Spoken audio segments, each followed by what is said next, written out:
Sí, sí. Comúnmente se cree de que la falta de producción o la baja productividad es lo que causa el hambre por la escasez. Cuando es al revés, la sobreproducción produce el hambre. Entonces uno se pregunta cómo puede ser posible. Y entonces hay que ver qué es lo que se produce y quién lo produce.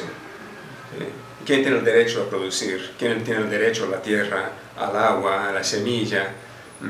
Y cuando uno empieza a contestar esas preguntas, destapamos lo que nosotros nombramos el régimen corporativo alimentario, que viene en construcción desde más de 50 años, o sea, desde la Segunda Guerra Mundial para acá. Se viene construyendo ese régimen global sobre los alimentos, y no solo la producción, sino también el procesamiento, la distribución, etcétera, de la comida. Y lo que vemos es que en unos 50, 60 años lo que ha pasado es primero la industrialización de la producción, que ahora está muy dependiente de insumos químicos y ahora de los transgénicos, y que se ha ido también formando grandes monopolios, tanto en el sector de supermercado como sector semilla, químicos, granos, etc. Y eso ha provocado un gran desplazamiento de productores del campo, ¿verdad? ¿Y dónde van esos productores? ¿Sí? En los años 60, 70, hasta los 80, pues iban a las ciudades a formar parte de los cinturones de miseria alrededor de las ciudades, ¿no? O tratar de incorporarse en el sector industrial, que ahora está estancado, ¿verdad? Entonces, lo que vemos es que en cuanto más se produce industrialmente, más hambre hay. Ahora, actualmente, los que todavía producen más, el 70% de la comida en este planeta, son campesinos. Me corrijo, son campesinas. Las mujeres producen casi todos los alimentos que comemos, y producen sobre todo los alimentos que comen los pobres. ¿Sí? ¿Verdad? El problema es que son pobres. ¿Sí? Y si les acaba la comida, tienen que vender barato, venden todo, y lo venden barato porque son pobres. A los 6 meses tienen que estar comprando. Ya subió el precio. Entonces, pasan hambre. Entonces realmente, y eso a pesar de que se produce 2 veces lo que se necesita a nivel mundial. Hay que ver también el cambio hacia los monocultivos y la carne, la producción industrial de carne, de lo cual la soja es un gran motor, obviamente. Entonces uno come demasiado alto, digamos, en la cadena alimenticia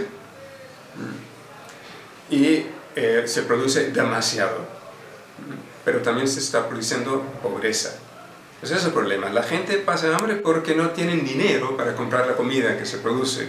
¿Y por qué están pasando hambre? Porque son pobres, porque se les ha despojado de sus bienes, la tierra, la semilla, el agua, etc. Entonces, el planteamiento de agroecología es de revertir eso. Es de sembrar y cultivar y producir de acuerdo a la naturaleza, ¿sí? No sustituyendo la naturaleza con productos químicos o procesos industrializados. Y en realidad sucede que es un método muy productivo, y eso está científicamente comprobado desde hace 30 años. ¿Por qué no se adoptan esos métodos entonces? ¿Por qué no todos los agricultores son agroecológicos?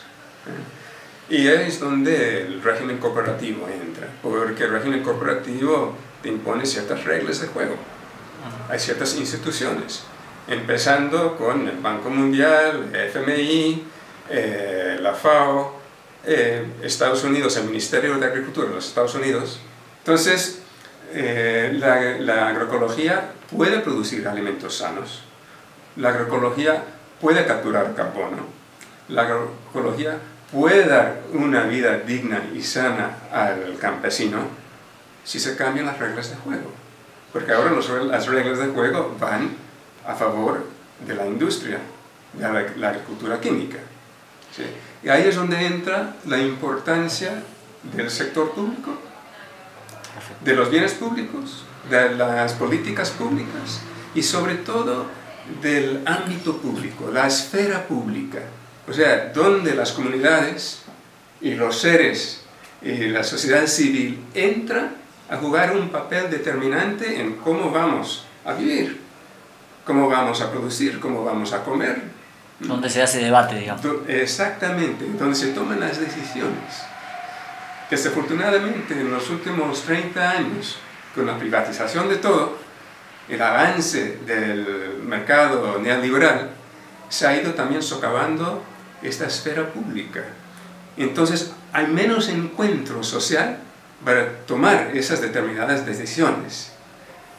Entonces, tenemos una doble tarea, que por un lado, sí, tenemos que producir de una forma más agroecológica, pero a la vez tenemos que recuperar la esfera pública donde se toma decisiones, porque si no, no vamos a poder cambiar las instituciones y las reglas de juego que ahora determinan nuestro sistema alimentario mundial y local.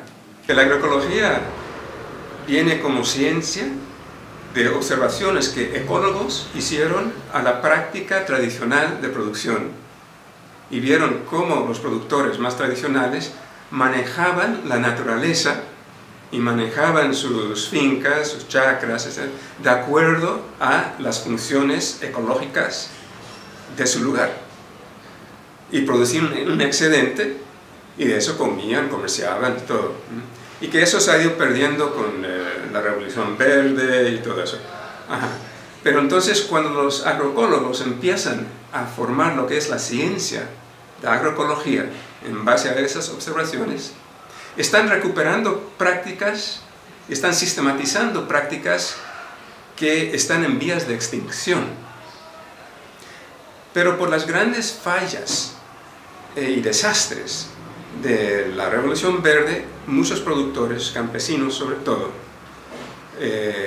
empiezan a recuperar las viejas tradiciones, pero lo hacen ahora con el apoyo de la ciencia agroecológica. Entonces hay también un mejoramiento en cuanto y una readecuación de esas prácticas en el nuevo contexto social. A partir de ahí, a partir de esa experiencia que empieza a correr por toda América Central, por ejemplo, con el movimiento campesino, donde 500.000 de campesinos comparten esas nuevas experiencias de campesino a campesino, sin ningún apoyo del Estado, sin ningún apoyo de los técnicos, al contrario, que burlaban de esos campesinos. Entonces empiezas a formar una base social agroecológica. Esa base social agroecológica, también con el empuje de los mismos científicos agroecológicos, empiezan a tener un impacto no a nivel nacional, sino a nivel internacional.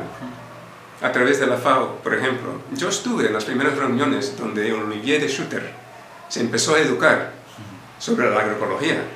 Y empezó a aprender sobre la agroecología. No fue tanto, hace tanto, hace 5 años. ¿Sí? Él es novato en eso. Pero qué bueno que lo entendió y comprendió su importancia. Porque entonces de Schutter lanza la agroecología como un reto mundial para acabar con el hambre, para asegurar el derecho a la alimentación. ¿Sí? Entonces, tenés abajo lo que es el movimiento campesino, el movimiento agroecológico, los científicos agroecológicos, y luego arriba estas instancias e iniciativas por parte de la FAO, las Naciones Unidas, de Schutter, etc. Y luego, más y más en las universidades también, el estudio de la agroecología, que pasa de la finca al territorio, ¿sí? Del territorio al sistema alimentario. O sea, empieza a ampliar su perspectiva para abordar todo lo que es el sistema alimentario.